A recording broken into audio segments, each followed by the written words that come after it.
एक चीज़ ये है कि विश्व में अन्याय बहुत है।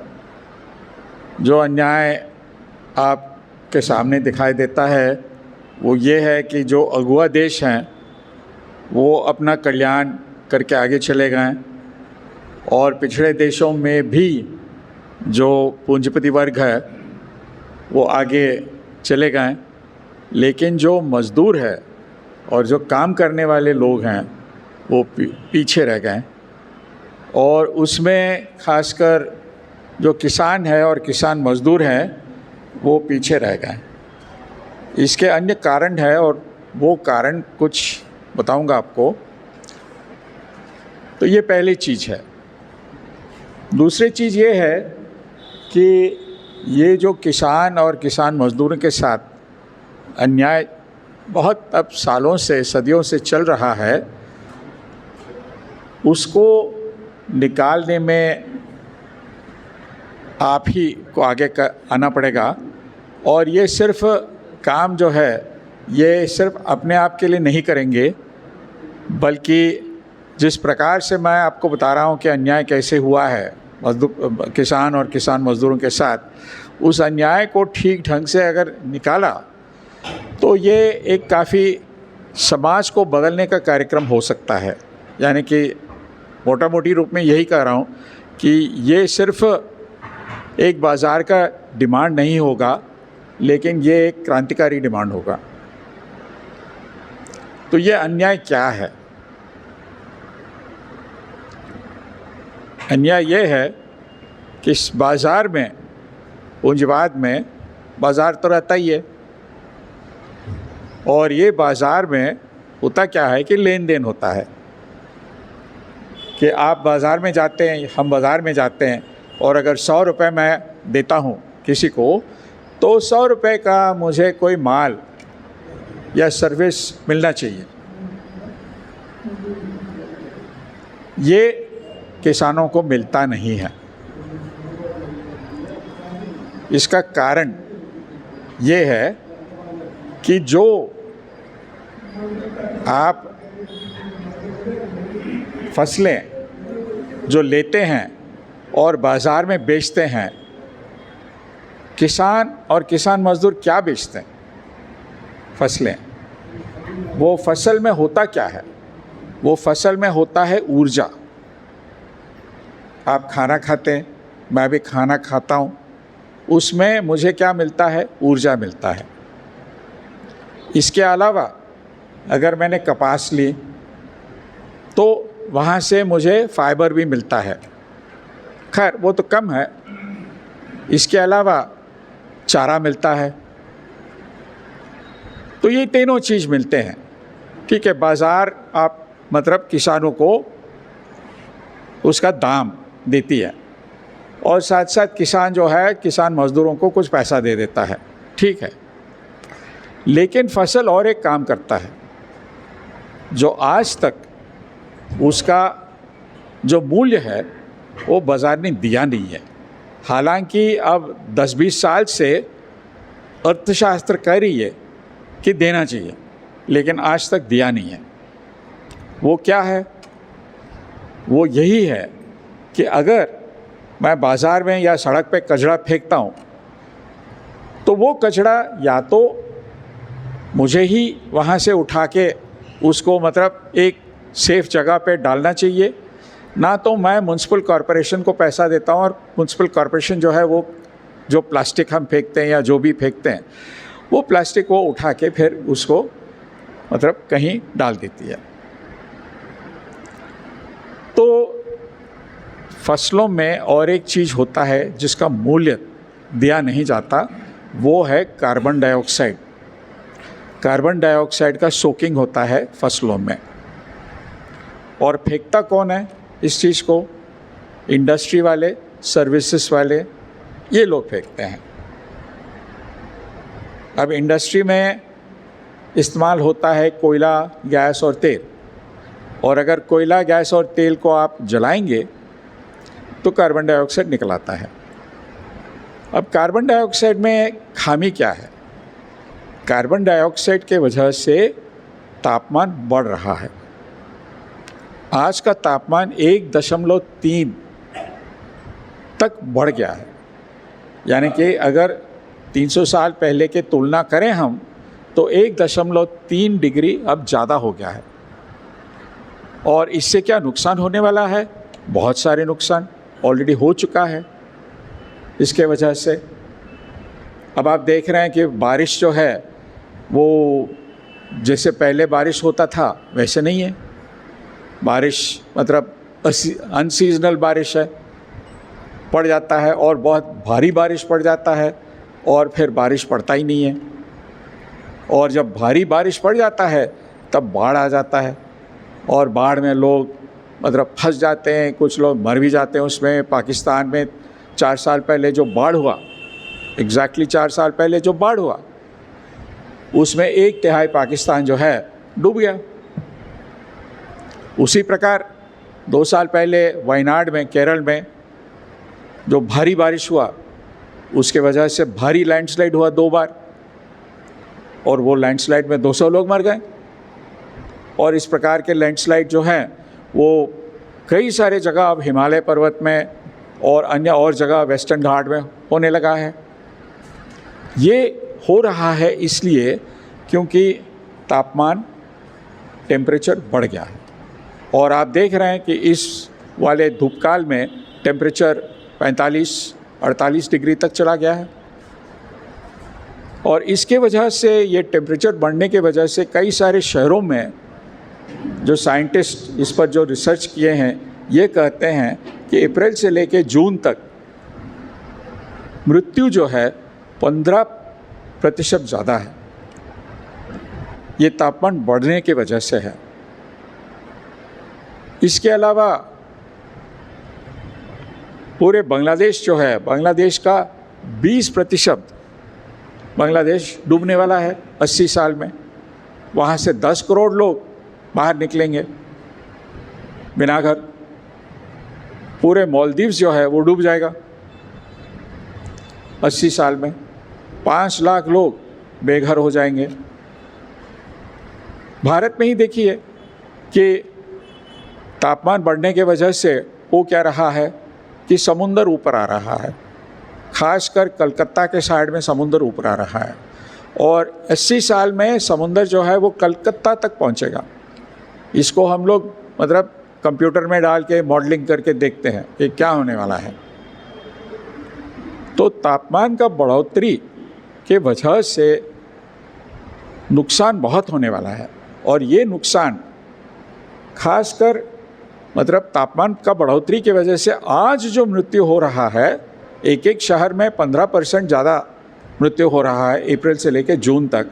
और औसत में पूरे भारत में अगर देखा जाए तो कम से कम 1000-2000 लोग सालाना उनका मृत्यु हो रहा है। लेकिन एक 20 साल में 40-50 हज़ार लोग हर साल उनके मृत्यु होने वाला है सिर्फ तापमान का बढ़ोतरी की वजह से।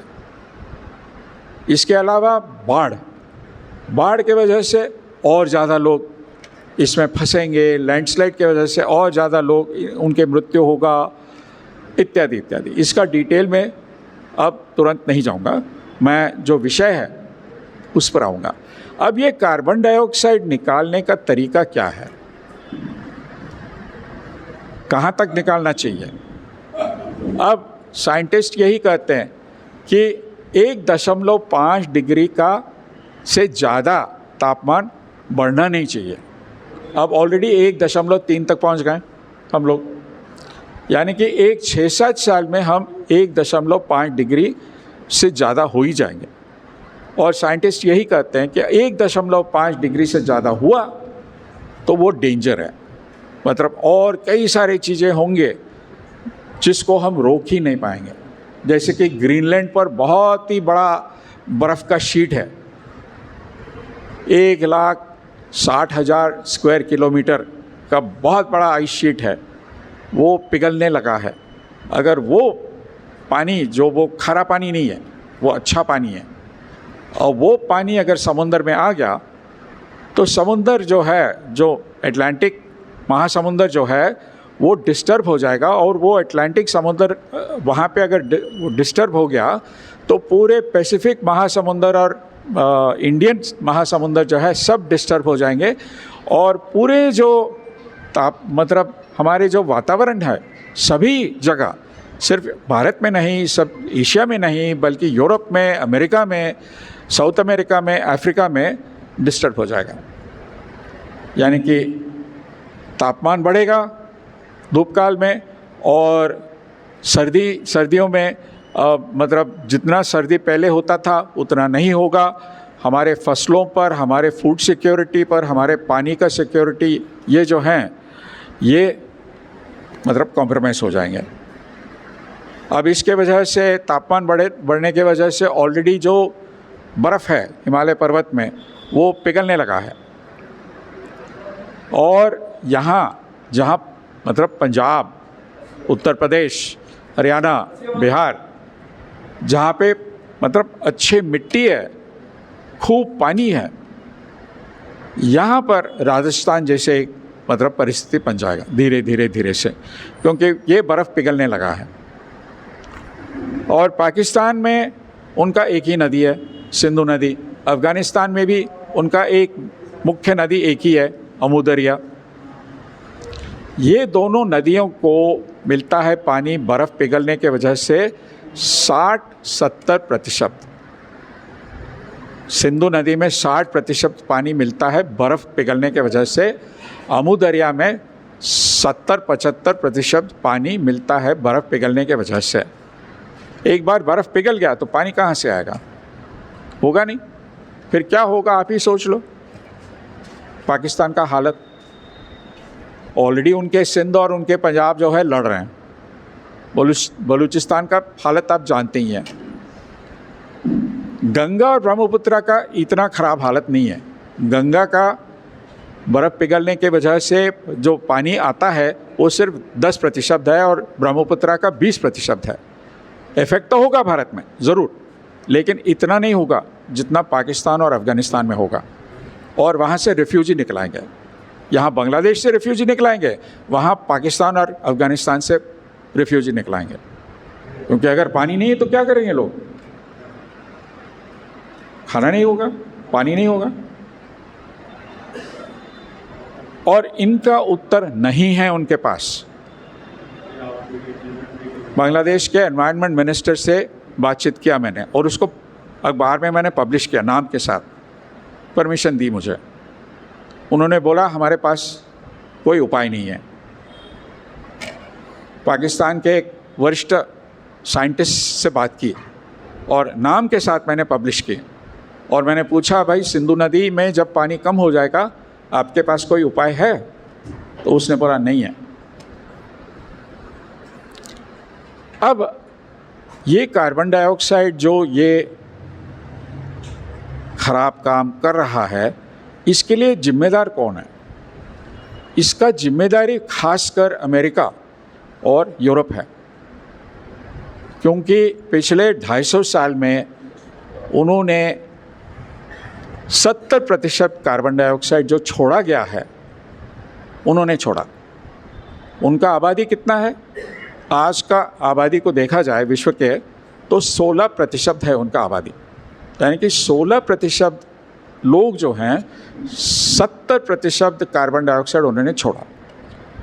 अब इसमें हम ये भी नहीं छोड़ना चाहिए, हमारे जो अमीर लोग हैं, जो पूंजीपति हैं, उन्होंने भी छोड़ा है ज़रूर, ठीक है। तो अगर हमारे औसत में एक एवरेज इंडियन को ले लिया जाए तो वो 2 टन कार्बन डाइऑक्साइड छोड़ता है, लेकिन अब अंबानी और अडानी कितने छोड़ते हैं? 200 टन। आदिवासी 0.2 टन। ये सरासर मतलब असमानता है ज़रूर।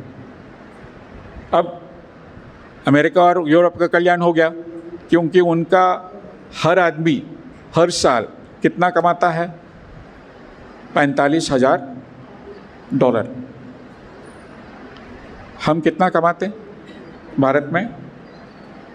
$3,000 से थोड़ा कम, $2,800 औसत में एक भारतीय नागरिक कमाता है, यानी कि उस ऊर्जा को इस्तेमाल करके उन्होंने अपना कल्याण कर ली। अमीर लोग, गरीब लोग वैसे ही रह गया। और असर पड़ने वाला है, सबसे ज़्यादा असर पड़ने वाला है अफ्रीका के सहारा जो रेगिस्तान है उसके नीचे वाले देशों पर और यहाँ साउथ एशिया में। यानी कि खराब काम किसी ने किया, उसका जो असर भुगतना पड़ेगा और किसी को, जो गरीब देश हैं, गरीब लोग हैं, उनको। अब इसमें आएंगे कि भाई किसान क्या कर सकते हैं। अब किसान, जैसे मैंने कहा आपसे कि जब आप फसल लेते हैं तो दो चीज़ होता है वहाँ पे। एक ये है कि खाना आप दे रहे हैं लोगों को, कपड़े के लिए आप कपास दे रहे हैं, अब गाय के लिए आप चारा दे रहे हैं, लेकिन उसके अलावा जो कार्बन डाइऑक्साइड औद्योगिक क्षेत्र ने छोड़ा है और अमेरिका ने छोड़ा है, उसको आप सोकिंग कर रहे हैं। उसका कहाँ है मूल्य? किसी को मिला है पैसा? नहीं मिला। उल्टा कियोटो प्रोटोकॉल के अंतर्गत उन्होंने बोला कि भाई अगर वहाँ ज़्यादा छोड़ा और यहाँ पे थोड़ा पैसा देते हैं किसी किसान को, अगर उन्होंने प्लांटेशन लगाया तो वो थोड़ा सा पैसा देंगे, लेकिन वो सोकिंग का जो जितना सोकिंग हुआ है उसका क्रेडिट जाएगा अमेरिका में। ये बिल्कुल गलत तरीका है। अगर आप अच्छा काम कर रहे हैं, वो सोकिंग कर रहे हैं, उसके लिए पैसा मिलना चाहिए। तो पहली चीज़ ये है कि ये पैसे मांगना ये बहुत ज़रूरी है, क्योंकि ये पैसे मांगने से आप सिर्फ मतलब आपका हक पूरा नहीं कर रहे हैं, ये आप हकदार हैं इसमें, लेकिन इसमें आप समानता लाने का प्रयास भी करेंगे। तो ये कितना बनता है? मिनिमम भारत में 10 लाख करोड़ बनता है जो किसान और किसान मजदूर को मिलना चाहिए, क्योंकि वो ये दोनों वर्ग जो हैं ये सोकिंग कर रहे हैं। मिनिमम 10 लाख करोड़ बनता है। 10 लाख डॉलर कुल? हाँ जी, टोटल 10 लाख डॉलर भारत में। हाँ, किसान और किसान मजदूर को मिलना चाहिए।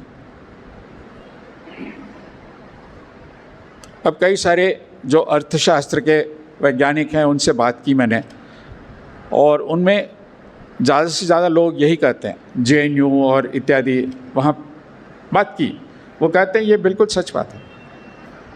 इसको आज तक मतलब हमने सोचा नहीं इस चीज़ के बारे में। तो ये एक चीज़ बनता है। दूसरी चीज़ क्या, यानी कि आप क्या कह रहे हैं कि जिसने खराब काम किया उसको हम दुरुस्त करेंगे। अब और तरीके साइंटिस्ट कहते हैं कि है कि आप वो कार्बन डाइऑक्साइड जो है उसको कैप्चर करके उसको ऑयल वेल में डाल सकते हैं करके, लेकिन ये जितने भी तरीके हैं ये आज तक प्रूवन नहीं है। कहीं भी ठीक से कोई भी उन्होंने जो कहा है काम नहीं किया है। न ये न दूसरा जो जियो इंजीनियरिंग टेक्नोलॉजीज़ हैं न वो काम किया है। जो काम अब आज तक किया है वो यही है कि आप सोकिंग करो जंगलों में और फसलों में। ये श्योर शॉट है।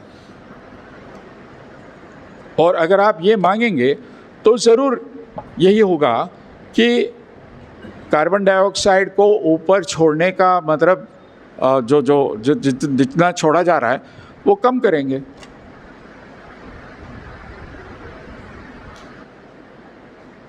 ये पहली चीज़ है। दूसरा चीज़ क्या है कि जो ट्रैक्टर आप खरीदते हैं, और ट्रैक्टर में तो कोयला इस्तेमाल होता है स्टील बनाने के लिए, इलेक्ट्रिसिटी इस्तेमाल होता है, ट्रैक्टर को असेंबल करने के लिए कुछ तेल लगता है। वो तेल, कोयले और इलेक्ट्रिसिटी का दाम वो जोड़ते हैं कि नहीं जोड़ते हैं? ट्रैक्टर का दाम में जोड़ते हैं ना। ऊर्जा है। अब कोई भी अगर माल आपको बनाना है तो कच्चे माल आप लाते हैं, लोहे का, मिट्टी या जो भी है, और ऊर्जा इस्तेमाल करके आप पक्के माल बनाते हैं और उसको बेचते हैं मार्केट में। और उस पक्के माल में वो कच्चे माल और ऊर्जा दोनों का दाम पकड़ते हैं।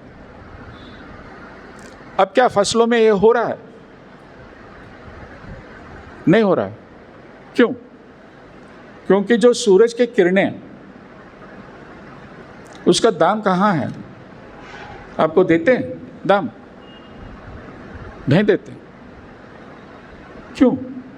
आपने कभी पूछा कि भाई जो ऊर्जा आप लोग इस्तेमाल करते हैं वो दाम आप ट्रैक्टर का या फर्टिलाइज़र, खाद का या कीटनाशक दवाई में आप जोड़ते हैं? जो ऊर्जा मैं इस्तेमाल कर रहा हूँ उसको क्यों नहीं जोड़ते? अब इसका थियरी ऐसा है, ऊर्जा पाने के लिए आपको ऊर्जा कुछ खर्च करना पड़ता है। जैसे कि कोयला को पाने के लिए मुझे खोदना पड़ता है, उसको फिर ट्रांसपोर्ट करना पड़ता है, उसको फिर साफ़ करना पड़ता है, फिर मैं वो दाम उतना पकड़ लेता हूँ। ठीक है। अब सूरज को पकड़ने के लिए आप तो खेत बनाते हैं कि नहीं बनाते हैं? उसको साफ बनाते हैं कि नहीं बनाते हैं? तो आपने ऊर्जा इस्तेमाल की और फिर ऊर्जा पाया आपने, लेकिन ये सूरज की किरणों का दाम देते नहीं है। और कहते हैं, इकोनॉमिक्स में इसका शब्द है यूबिक्विटस गुड। ये बकवास है, ये सरासर झूठ है। यूबिक्विटस गुड का मतलब ही क्या है? अब मैं साइंटिस्ट हूँ। साइंटिस्ट जो देखते हैं वो ऊर्जा के हिसाब से देखते हैं, यानी कि फसलों का दाम में जितना ऊर्जा लगता है वो ऊर्जा आप कुछ ऊर्जा दे रहे हैं जिसके लिए आपको मूल्य नहीं मिल रहा है।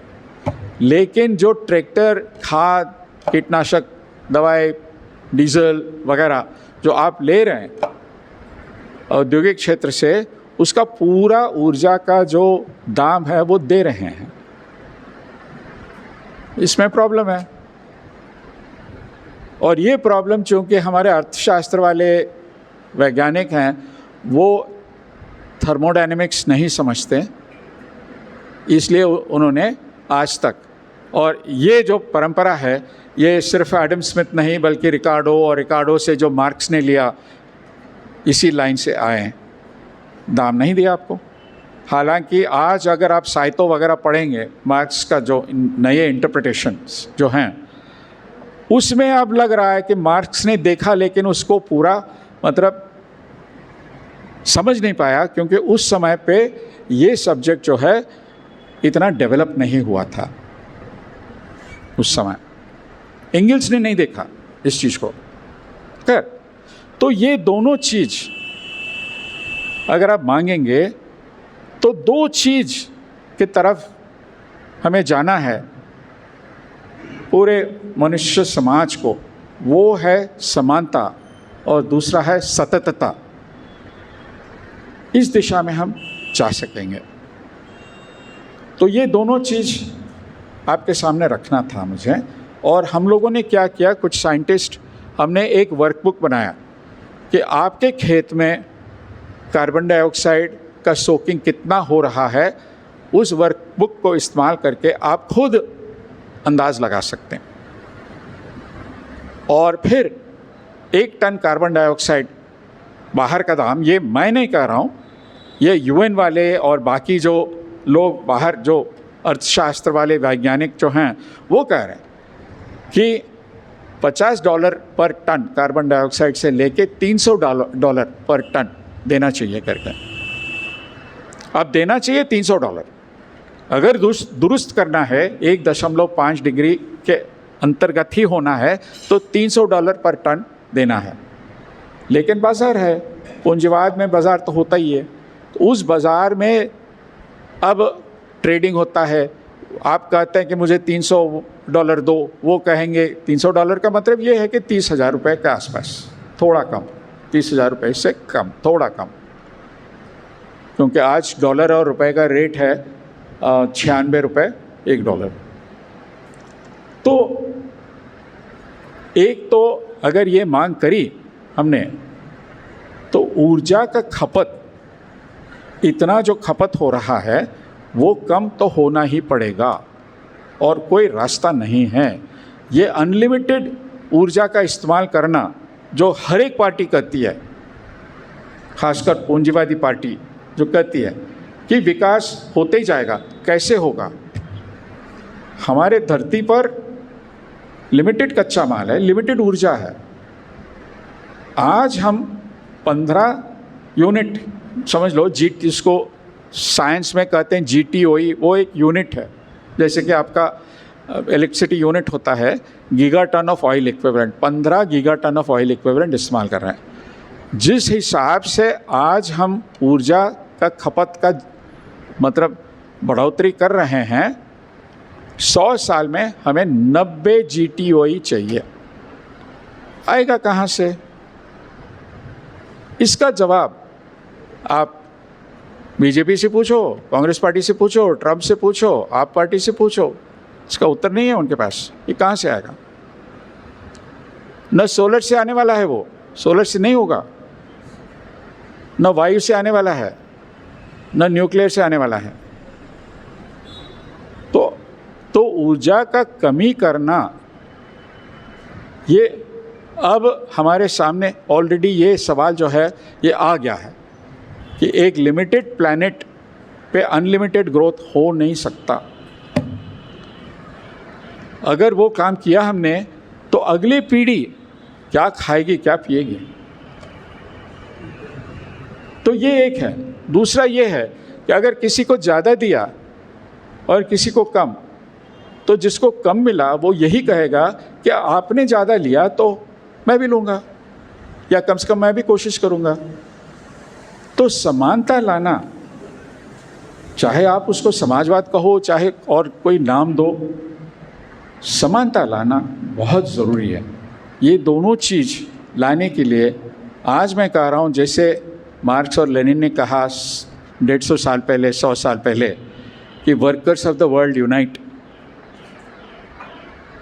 मैं आज कह रहा हूँ कि farmers of the world unite. और ये काम जो है, ये सिर्फ भारत के किसान नहीं बल्कि पूरे विश्व के किसान जो है मिलजुल के ही काम कर सकते हैं, सिर्फ भारत के किसान नहीं कर सकते हैं। और ये डिमांड जो है कि वो कार्बन डाइऑक्साइड का कॉम्पनसेशन दो हमें, ये डिमांड सिर्फ भारत के जो पूंजीपति या जो कार्बन डाइऑक्साइड छोड़ने वाले हैं उनके खिलाफ नहीं है, ये पूरे विश्व का जो भी कार्बन डाइऑक्साइड छोड़ रहा है उसके खिलाफ। क्योंकि वो कार्बन डाइऑक्साइड कहीं झंडे लेके नहीं आता कि मेड इन इंडिया। जो कार्बन डाइऑक्साइड आप आपके यहाँ सोख कर रहे हैं, वो आपको पता नहीं है वो अमेरिका से आया या रूस से आया या भारत से आया। तो ये डिमांड एक इंटरनेशनल डिमांड है। और इसलिए मैं कह रहा हूँ कि पहले कार्बन डाइऑक्साइड से शुरू करें, कार्बन डाइऑक्साइड का मुआवजा। और ये डिमांड, दो चीज़, एक तो असमानता जो है उसको निकालने का रास्ता एक दिखाई देगा, दूसरी बात कि समाज को बदलने का रास्ता भी दिखाई देगा। तो इतना कह के मैं समाप्त करता हूँ, और अगर कोई सवाल है तो ज़रूर पूछ लीजिए। इसको मैं सिर्फ थियोरी में नहीं बोल रहा हूँ, प्रैक्टिकली हम लोग एक मैनुअल बनाए, और ये मैनुअल अब फील्ड टेस्टिंग करेंगे अनेक स्टेट में, और अगर आप इच्छुक हैं तो यहाँ पंजाब में भी करेंगे। बहुत धन्यवाद।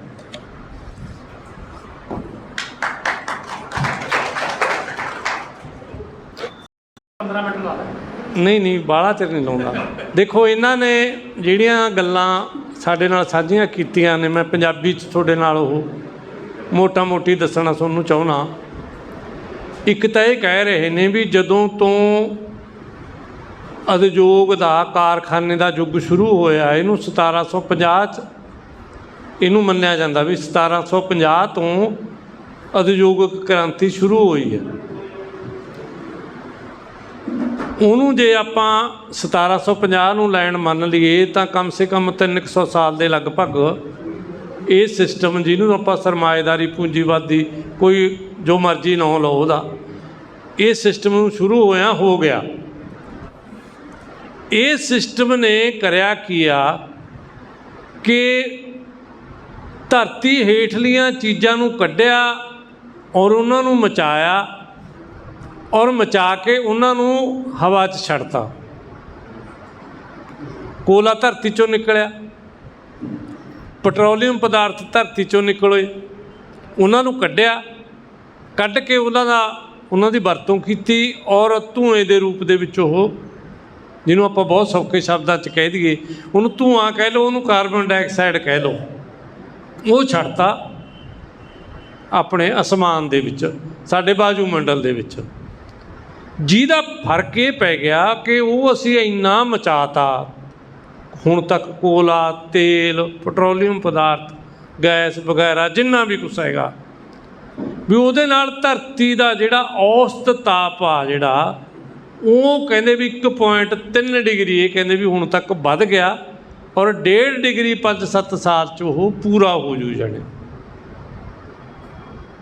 ਉਹਦੇ ਨਾਲ ਇਹ ਕਹਿੰਦੇ ਵੀ 2-3 ਸਮੱਸਿਆਵਾਂ ਆਪਾਂ ਨੂੰ ਹੁਣ ਸਾਹਮਣੇ ਆ ਰਹੀਆਂ ਨੇ। ਇੱਕ ਆ ਰਹੀ ਆ ਕਿ ਸਾਡਾ ਪੂਰਾ ਜਲਵਾਯੂ ਬਦਲ ਰਿਹਾ ਔਰ ਉਹਦਾ ਅਸਰ ਸਾਡੀਆਂ ਫਸਲਾਂ 'ਤੇ ਪੈ ਰਿਹਾ, ਬੰਦਿਆਂ ਦੀ ਸਿਹਤ 'ਤੇ ਪੈ ਰਿਹਾ ਔਰ ਪਸ਼ੂਆਂ ਦੀ ਸਿਹਤ 'ਤੇ ਪੈ ਰਿਹਾ। ਜਿਵੇਂ ਕਈ ਵਾਰੀ ਆਪਾਂ ਦੇਸੀ ਭਾਸ਼ਾ 'ਚ ਦੇਖੀਏ ਵੀ ਗਰਮੀ ਬਹੁਤ ਪੈਣ ਲੱਗ ਗਈ ਯਾਰ, ਗਾਂ ਦੁੱਧ ਘਟ ਗਈ, ਹੁਣ ਉਹ ਹੌਂਕੀ ਜਾਂਦੀ ਆ, ਅਗਾਲਾ ਕਰਨ ਨੂੰ ਉਹਨੂੰ ਟਾਈਮ ਹੀ ਨਹੀਂ ਮਿਲਦਾ। ਇਹਦਾ ਮਤਲਬ ਜਿਹੜਾ ਦੁੱਧ ਦਾ ਘਟਣਾ ਉਹ ਤਾਪਮਾਨ ਨਾਲ ਜੁੜਿਆ ਹੋਇਆ।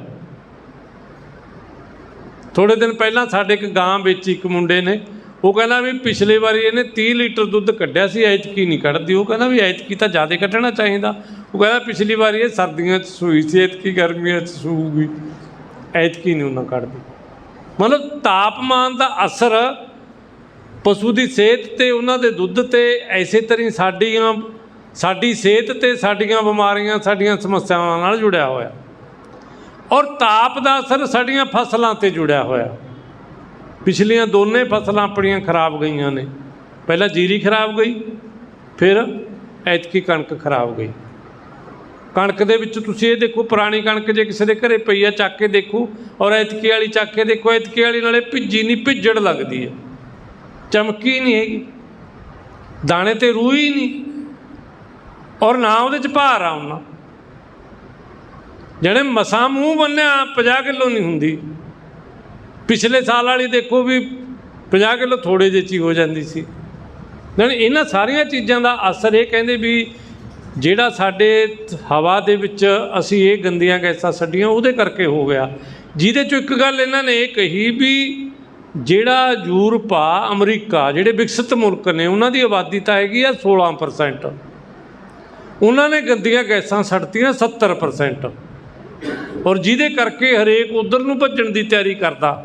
ਸਾਡੇ ਜਵਾਕ ਵੀ ਉੱਧਰ ਨੂੰ ਜਾਣ ਦੀ ਤਿਆਰੀ ਕਿਉਂ ਕਰਦੇ ਨੇ? ਸਾਨੂੰ ਇਹ ਲੱਗਦਾ ਵੀ ਉਹ ਵਿਕਸਿਤ ਨੇ, ਉਹਨਾਂ ਨੇ ਆਪਣਾ ਵਿਕਾਸ ਕਰ ਲਿਆ, ਪਰ ਉਹਨਾਂ ਨੇ ਆਪ ਦਾ ਵਿਕਾਸ ਤਾਂ ਕਰ ਲਿਆ, ਪੂਰੀ ਜੀਵ ਜਗਤ ਦਾ ਵਿਨਾਸ਼ ਕਰਤਾ, ਔਰ ਉਹਦਾ ਅਸਰ ਸਾਡੇ ਵੀ ਪੈ ਗਿਆ। ਉਹਦੇ 'ਚ ਇਹਨਾਂ ਨੇ ਦੱਸਿਆ ਵੀ ਇਹਦੇ ਨਾਲ ਕਿਵੇਂ ਹੜ੍ਹ ਆਉਂਦੇ ਨੇ, ਕਿਵੇਂ ਸੋਕਾ ਪੈਂਦਾ, ਕਿਵੇਂ ਫਿਰ ਪਹਾੜ ਖਿਸਕਦੇ ਨੇ, ਕਿਵੇਂ ਸਮੁੰਦਰ ਦਾ ਪਾਣੀ ਵੱਧਦਾ। ਇਹ ਸਮੱਸਿਆਵਾਂ ਲੋਕਾਂ ਨੂੰ ਆਉਂਦੀਆਂ ਨੇ। ਜਿਹਦੇ 'ਚੋਂ ਇਹਨਾਂ ਨੇ ਇੱਕ ਗੱਲ ਦੱਸੀ ਆ ਕਿ ਬੰਗਲਾਦੇਸ਼ ਦਾ ਇਹ ਧੂਆਂ ਛੱਡਣ 'ਚ ਜਾਂ ਕਾਰਬਨ ਛੱਡਣ ਦੇ ਵਿੱਚ ਬਹੁਤ ਹੀ ਮਾਮੂਲੀ ਯੋਗਦਾਨ, 0.01% ਆ, ਪਰ ਉਹ ਸਭ ਤੋਂ ਪਹਿਲਾਂ ਡੁੱਬੂਗਾ, ਕਿਉਂਕਿ ਉਹ ਇਸ ਸਥਿਤੀ ਦੇ ਵਿੱਚ ਆ। ਆਪਣੇ ਲਵੇ ਲਾਉਣੇ ਆਪਣੇ ਗੁਆਂਢੀ ਮੁਲਕ 2 ਨੇ, ਇੱਕ ਮਾਲਦੀਪ, ਇੱਕ ਬੰਗਲਾਦੇਸ਼। ਸਭ ਤੋਂ ਪਹਿਲਾਂ ਇਹ ਡੁੱਬਣਗੇ। ਹੁਣ ਜਿਹੜੇ ਉੱਥੋਂ ਦੇ ਲੋਕ ਡੁੱਬਣਗੇ, ਉਹ ਜਾਣਗੇ ਕਿੱਧਰ? ਸਾਡੇ ਵਾਲੇ ਤਾਂ ਪਹਿਲਾਂ ਹੀ ਤਾਰਾਂ ਲਾਈ ਖੜੇ ਨੇ ਵੀ ਫਿਰ ਉਹ ਕੀ ਸਮੁੰਦਰ 'ਚ ਡੁੱਬ ਕੇ ਮਰ ਜਾਣਗੇ, ਜਾਂ ਕੋਈ ਮਾਨਵਤਾਵਾਦ ਐਸਾ ਵੀ ਜਾਗੂਗਾ ਵੀ ਨਹੀਂ ਯਾਰ ਐਂ ਨਾ ਕਰੋ, ਇਹਨਾਂ ਨੂੰ ਵੀ ਡੁੱਬਦਿਆਂ ਨੂੰ ਵੀ ਕੋਈ ਸਹਾਰਾ ਦਿਓ। ਕੋਈ ਮੁਲਕ ਸਹਾਰਾ ਦੇਣਗੇ ਜਾਂ ਨਹੀਂ ਦੇਣਗੇ, ਹਜੇ ਕੁਛ ਨਹੀਂ ਕਿਹਾ ਜਾ ਸਕਦਾ। ਹੁਣ ਤਾਂ ਸਾਡੇ ਵਾਲੇ ਜਿਹੜੇ ਮਾੜੇ ਜੇ, ਜਿਨ੍ਹਾਂ ਦੇ ਪੂਰੇ ਕਾਗਜ਼ ਨਹੀਂ ਹੈਗੇ, ਅਗਲੇ ਨੇ ਹੱਥਕੜੀਆਂ ਲਾ ਲਾ ਯਾਰ, ਦੂਜੇ ਮਾਲਵਾਕ ਜਹਾਜ਼ਾਂ 'ਚ ਚੜਾ ਬੰਨ੍ਹ ਕੇ ਜਵਾਕ ਆਪਣੇ ਭੇਜਤੇ। ਆਪਾਂ ਉਹਨਾਂ ਨੂੰ ਕਹਿੰਦੇ ਬੜੇ ਡੈਮੋਕਰੇਟ ਨੇ ਯਾਰ, ਬੜੇ ਮਨੁੱਖੀ ਅਧਿਕਾਰਾਂ ਦਾ ਉੱਥੇ ਖਿਆਲ ਹੁੰਦਾ। ਇਹਦੇ 'ਚੋਂ ਇਹਨਾਂ ਨੇ ਇੱਕ ਮੋਟੀ ਗੱਲ ਤਾਂ ਇਹ ਦੱਸੀ ਆ ਵੀ ਇਹਦਾ ਅਸਰ ਆ ਜਿਹੜਾ ਉਹ ਸਭ ਤੋਂ ਵੱਧ ਗਰੀਬ 'ਤੇ ਪਊਗਾ, ਕਿਸਾਨ 'ਤੇ ਪਊਗਾ, ਕਿਸਾਨ ਦੀ ਫਸਲ 'ਤੇ ਪਊਗਾ, ਔਰ ਸਾਡੀ ਖਾਦ ਖੁਰਾਕ 'ਤੇ ਪਊਗਾ, ਸਾਡੇ ਪਸ਼ੂ ਧਨ 'ਤੇ ਪਊਗਾ।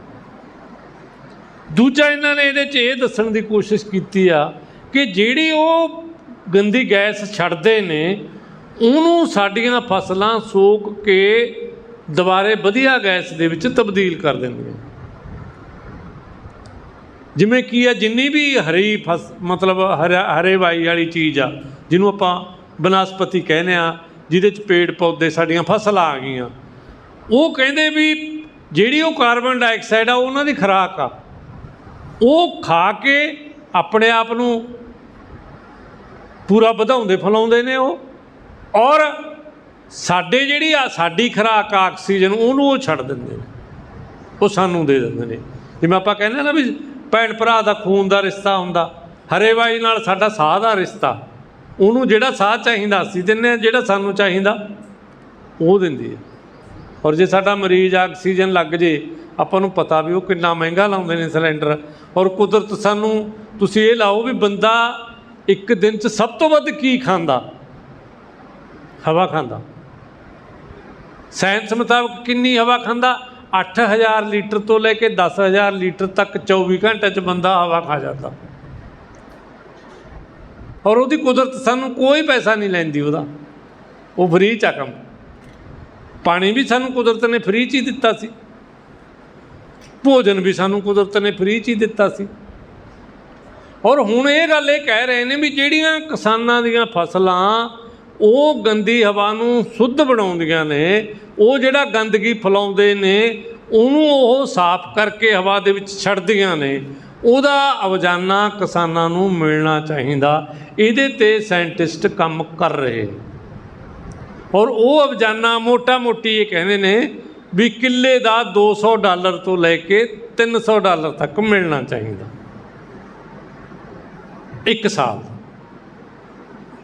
ਵੀ ਇੱਕ ਸਾਲ ਦੇ ਵਿੱਚ ਫਸਲ ਆ ਜਿਹੜੀ ਉਹ ਇੰਨਾ, ਜੇ ਬਾਹਲਾ ਨਹੀਂ ਤਾਂ ਘੱਟੋ ਘੱਟ $200 ਤੋਂ $300, ਜਿਹਦਾ ਮਤਲਬ ਬਣ ਗਿਆ 20000 ਤੋਂ ਲੈ ਕੇ 30000 ਪ੍ਰਤੀ ਏਕੜ ਆ ਜਿਹੜਾ ਉਹ ਕਿਸਾਨ ਨੂੰ ਉੱਕਾ ਪੁੱਕਾ ਮਿਲਣਾ ਚਾਹੀਦਾ। ਇਹ ਕਹਿੰਦੇ ਨੇ ਵੀ ਇਹ ਮੰਗ ਆ ਜਿਹੜੀ ਤੁਸੀਂ ਉਠਾਓ, ਔਰ ਇਹ ਮੰਗ ਦੇ ਪਿੱਛੇ ਸਾਇੰਟਿਸਟਾਂ ਦਾ ਇੱਕ ਗਰੁੱਪ ਤੁਹਾਡੇ ਨਾਲ ਖੜੂਗਾ। ਜੇ ਸਰਕਾਰ ਨਾਲ ਤੁਸੀਂ ਗੱਲ ਕਰਨ ਜਾਓਗੇ, ਨੀਤੀ ਆਯੋਗ ਨਾਲ ਤੁਸੀਂ ਗੱਲ ਕਰਨ ਜਾਓਗੇ, ਤੁਹਾਡੇ ਵਕੀਲ ਬਣ ਕੇ ਅਸੀਂ ਤੁਹਾਡੇ ਨਾਲ ਜਾਣ ਲਈ ਤਿਆਰ। ਮੋਟਾ ਮੋਟੀ ਇਹਨਾਂ ਨੇ ਇਹ ਗੱਲ ਕਹੀ ਆ। ਇੱਕ ਗੱਲ ਮੈਂ ਤੁਹਾਨੂੰ ਆਪਦੇ ਕੋਲੋਂ ਕਹਿਣੀ ਚਾਹੁੰਦਾ, ਉਹ ਇਹ ਕਿ ਮੇਰੀ ਬਹੁਤ ਸਾਰੇ ਸਾਇੰਟਿਸਟਾਂ ਨਾਲ, ਐਗਰੀਕਲਚਰ ਡਿਪਾਰਟਮੈਂਟ ਦੇ ਨਾਲ ਗੱਲ ਹੋਈ ਆ। ਉਹ ਕਹਿੰਦੇ ਨੇ ਵੀ ਭਾਰਤ ਸਰਕਾਰ ਇਹਦੇ 'ਤੇ ਕੰਮ ਕਰ ਰਹੀ ਆ, ਔਰ 29 ਦੀ ਇਲੈਕਸ਼ਨ ਤੋਂ ਪਹਿਲਾਂ ਉਹ ਕੁਛ ਨਾ ਕੁਛ ਪੈਸੇ ਤੁਹਾਡੇ ਖਾਤਿਆਂ 'ਚ ਭੇਜੂਗੀ ਗ੍ਰੀਨ ਕ੍ਰੈਡਿਟ ਦੇ ਨਾਂ 'ਤੇ, ਤਾਂ ਕਿ ਤੁਸੀਂ ਬੀਜੇਪੀ ਨੂੰ ਵੋਟ ਦੇ ਦਿਓ। ਜਿਵੇਂ ਆਪਾਂ ਕੋਈ ਇਹ ਨਹੀਂ ਕਹਿੰਦਾ ਵੀ ਸਨਮਾਨ ਨਿਧੀ ਦੇ ਪੈਸੇ ਤੈਨੂੰ ਆ ਗਏ। ਆਮ ਤੌਰ 'ਤੇ ਕੀ ਕਹਿੰਦੇ ਵੀ ਮੋਦੀ ਵਾਲਾ 2000 ਆ ਗਿਆ। ਜਦ ਮੋਦੀ ਸਾਲ 'ਚ 6000 ਰੁਪਇਆ ਦਿੰਦਾ ਕਿਸਾਨ ਨੂੰ, ਹੁਣ 6000 ਦਾ ਸਾਲ ਦਾ ਲਾ ਲਓ ਯਾਰ, 16-17 ਰੁਪਏ ਬਣਦੇ ਨੇ ਇੱਕ ਦਿਨ ਦੇ। ਜਵਾਕ ਵੀ ਨਹੀਂ ਲੈਂਦਾ, ਉਹ ਵੀ ਕਹਿੰਦਾ 20 ਦਾ ਨੋਟ ਦੇ। ਅਸੀਂ ਉਸੇ 'ਤੇ ਭੁੱਲ ਜਾਂਦੇ ਹਾਂ। ਅਗਰ ਸਾਨੂੰ ਉਹਨਾਂ ਨੇ ਥੋੜ੍ਹਾ ਮੋਟਾ ਕ੍ਰੈਡਿਟ ਪਾ ਤਾ ਨਾ, ਉਹ ਕ੍ਰੈਡਿਟ ਆ ਜਿਹੜਾ, ਜਿਵੇਂ ਹੁਣ ਅਸੀਂ ਇੱਕ ਸਾਡੀ ਮੰਗ ਰਹਿੰਦੀ ਆ ਵੀ ਕਰਜ਼ਾ ਮਾਫ਼ ਕਰੋ, ਸਾਨੂੰ ਮਾਫ਼ ਕਰਵਾਉਣ ਦੀ ਜ਼ਰੂਰਤ ਹੀ ਨਹੀਂ। ਸਾਡਾ ਤਾਂ ਪਿਛਲੇ 10 ਸਾਲਾਂ ਦੇ ਦੇ ਦੇਣ, ਸਾਡਾ ਤਾਂ ਆਪਣੇ ਆਪ ਮਾਫ਼ ਹੋ ਕੇ ਕਿ ਸਾਡੇ ਕੋਲ ਤਾਂ ਬੱਚਤ ਰਹਿ ਜੂ। ਇਸ ਕਰਕੇ ਇਹਨਾਂ ਦਾ ਇਹੀ ਕਹਿਣਾ ਵੀ ਕੱਲ੍ਹ ਨੂੰ ਉਹ ਇਹੀ ਜੀ ਠੱਗੀ ਫੇਰ ਕਰ ਦੇਣ ਵੀ 15-20 ਰੁਪਈਆਂ ਵਾਲੀ। ਉਹਦੀ ਬਜਾਏ ਕਿਸਾਨ ਜਥੇਬੰਦੀਆਂ ਨੂੰ ਜਾਗਰੂਕ ਹੋ ਕੇ ਇਹ ਪਹਿਲਾਂ ਹੀ ਸਟੈਪ ਉਠਾਉਣਾ ਚਾਹੀਦਾ ਕਿ ਤੁਸੀਂ ਮੰਗੋ ਕਮ ਸੇ ਕਮ 30,000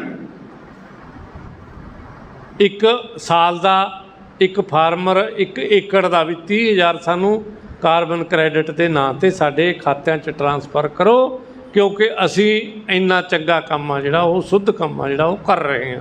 ਭੋਜਨ ਤਾਂ ਤੁਹਾਨੂੰ ਦੇ ਹੀ ਰਹੇ ਹਾਂ, ਨਾਲ ਜਿਹੜਾ ਗੰਦ ਫੈਕਟਰੀਆਂ ਨੇ ਪਾਇਆ ਅਸੀਂ ਉਹਨੂੰ ਵੀ ਸ਼ੁੱਧ ਕਰਨ ਦੇ ਵਿੱਚ ਆਪਣਾ ਰੋਲ ਆ ਜਿਹੜਾ ਉਹ ਅਦਾ ਕਰ ਰਹੇ ਹਾਂ। ਇਹ ਚੀਜ਼ਾਂ ਨੂੰ ਲੈ ਕੇ ਇਹ ਦੁਨੀਆ ਦੇ ਕਈ ਸਾਇੰਟਿਸਟ ਨੇ ਇਹ ਇਕੱਠੇ ਹੋ ਕੇ ਜਿਨ੍ਹਾਂ ਨੇ ਕੰਮ ਕਰਿਆ ਇਹਦੇ 'ਤੇ, ਇਹ ਇਕੱਲੀ ਫਸਲ ਦਾ ਵੀ ਭਾਰਤ ਸਰਕਾਰ ਨੇ ਵੀ ਇੱਕ ਅੰਦਾਜ਼ਾ ਕੱਢਿਆ ਕਿ ਕਣਕ ਕਿੰਨਾ ਸੋਕਦੀ ਆ, ਝੋਨਾ ਕਿੰਨਾ ਸੋਕਦੀ ਆ, ਗੰਨਾ ਇਹ ਕਹਿੰਦੇ ਨੇ ਵੀ ਸਭ ਤੋਂ ਵੱਧ ਸੋਕਦਾ, ਗੰਨੇ ਦਾ ਕੰਮ ਸਭ ਤੋਂ ਵੱਧ ਆ। ਪਰ ਇਹ ਕਹਿੰਦੇ ਨੇ ਵੀ ਉਹ ਮਿਲੇ ਕਿਵੇਂ, ਉਹ ਬਲਾਕ ਲੈਵਲ 'ਤੇ ਲੋਕਾਂ ਨੂੰ ਮਿਲੇ, ਲੋਕਾਂ ਦੀਆਂ ਕੋਆਪਰੇਟਿਵਾਂ ਨੂੰ ਮਿਲੇ, ਮਜ਼ਦੂਰਾਂ ਕਿਸਾਨਾਂ ਨੂੰ ਦੋਨਾਂ ਨੂੰ ਮਿਲੇ, ਜਾਂ ਇਕੱਲਾ ਜ਼ਮੀਨ ਮਾਲਕਾਂ ਨੂੰ ਮਿਲੇ। ਇਹ ਫੈਸਲਾ ਲੋਕਾਂ ਨੇ ਖੁਦ ਕਰਨਾ। ਇਹ ਨਹੀਂ ਹੋਣਾ ਚਾਹੀਦਾ ਵੀ ਠੇਕੇ ਵਾਲਾ ਨਾਲੇ ਤਾਂ 70,000 ਰੁਪਇਆ 75 ਠੇਕੇ ਦਾ ਲੈ ਗਿਆ, ਨਾਲੇ ਉਸੇ ਦੇ ਖਾਤੇ 'ਚ 30,000 ਹੋਰ ਆ ਜੇ। ਫਿਰ ਤਾਂ ਜਿਹੜੇ ਖੇਤੀ ਕਰਨ ਵਾਲੇ ਆ, ਕਿਉਂਕਿ ਉਹ ਤਾਂ ਘਰੇ ਬੈਠਾ ਦੇ ਲੈ ਕੇ 75, ਉਹਨੇ ਤਾਂ ਕੋਈ ਕਾਰਬਨ ਨਹੀਂ ਸੋਕੀ, ਉਹਨੇ ਕੋਈ ਫਸਲ ਹੀ ਨਹੀਂ ਬੀਜੀ ਜਦੋਂ। ਇਸ ਕਰਕੇ ਜਿਹੜਾ ਫਸਲਾਂ ਬੀਜਣ ਵਾਲੇ ਨੇ ਮਜ਼ਦੂਰ ਕਿਸਾਨ, ਉਹਨਾਂ ਨੂੰ ਉਹ ਮੁਆਵਜ਼ਾ ਕਿਵੇਂ ਮਿਲੇ, ਕਿਉਂਕਿ ਭੁਗਤ ਭੋਗੀ ਨੇ ਉਹ। ਇਹਨਾਂ ਦਾ ਮੁਤਾਬਕ ਇਹ ਆ ਕਿ ਜਿਹੜਾ ਉਹਨਾਂ ਨੇ ਨੁਕਸਾਨ ਕਰਿਆ ਉਹਦੇ ਭੁਗਤ ਭੋਗੀ ਨੇ ਉਹ, ਚਾਹੇ ਸਿਹਤ ਦੇ ਰੂਪ 'ਚ ਭੁਗਤਦੇ ਨੇ। ਹੁਣ ਆ ਜੂਨ ਦੇ ਮਹੀਨੇ 'ਚ ਪਤਾ ਨਹੀਂ ਤਾਂ ਕਿੰਨਾ ਕੁ ਹੋਊਗਾ, ਕਹਿ ਰਹੇ ਨੇ ਵੀ ਇੰਨਾ ਟੈਂਪਰੇਚਰ ਹੋ ਜੂ, ਜੀਰੀ ਲਾਉਣੀ ਔਖੀ ਹੋ ਜੂ। ਐਤਕੀ ਕਹਿੰਦੇ ਨੇ ਵੀ ਸਭ ਤੋਂ ਵੱਧ ਗਰਮੀ ਪੈਣੀ ਹੈ। ਇਹਨੇ ਪੂਰਾ ਇਤਿਹਾਸ ਦਾ ਰਿਕਾਰਡ ਤੋੜ ਦੇਣਾ, ਕਹਿੰਦੇ ਇੰਨੀ ਗਰਮੀ ਪਊਗੀ। ਜੇ ਉਹਨਾਂ ਦੀ ਗੱਲ ਸਹੀ ਨਿਕਲੇ, ਆਪਾਂ ਤਾਂ ਕਹਿੰਦੇ ਨਾ ਨਿਕਲੇ ਤਾਂ ਚੰਗੀ ਗੱਲ ਆ। ਇਹ ਮੋਟੀ ਗੱਲ ਇਹਨਾਂ ਨੇ ਕਿਹਾ ਵੀ ਇਹ ਮੰਗ ਆ ਜਿਹੜੀ ਉਹ ਕਿਸਾਨ ਜਥੇਬੰਦੀਆਂ ਨੂੰ ਉਠਾਉਣੀ ਚਾਹੀਦੀ ਆ। ਅਸੀਂ ਇਹ ਮੰਗ ਦੇ ਵਿੱਚ ਤੁਹਾਡੇ ਨਾਲ ਖੜਾਂਗੇ। ਨੀਤੀ ਆਯੋਗ ਵੀ ਇਹਦੇ 'ਤੇ ਕੰਮ ਕਰ ਰਿਹਾ, ਔਰ ਸਾਇੰਟਿਸਟਾਂ ਦਾ ਗਰੁੱਪ ਵੀ ਇਹਦੇ 'ਤੇ ਕੰਮ ਕਰ ਰਿਹਾ। ਇਹ ਕਹਿੰਦੇ ਵੀ ਅਸੀਂ ਕਿਸਾਨ ਪੱਖੀ ਮਜ਼ਦੂਰ ਪੱਖੀ ਜਿਹੜੇ ਸਾਇੰਟਿਸਟ ਆ, ਇਹ ਤੁਹਾਡੇ ਨਾਲ ਨੀਤੀ ਆਯੋਗ ਦੇ ਵਿੱਚ ਜਾ ਕੇ ਵੀ ਤੁਹਾਡੀ ਗੱਲ ਨੂੰ, ਤੁਹਾਡੇ ਵਕੀਲ ਅਸੀਂ ਫ੍ਰੀ 'ਚ ਬਣ ਸਕਦੇ ਹਾਂ। ਔਰ ਇਹਦੇ 'ਚ ਇਹਨਾਂ ਨੇ ਮੋਟੀ ਇਹੀ ਗੱਲ ਕਹੀ ਆ। ਔਰ ਅੰਤ ਦੇ ਵਿੱਚ ਜੇ ਕੋਈ ਸਵਾਲ ਆ ਤਾਂ ਆਪਾਂ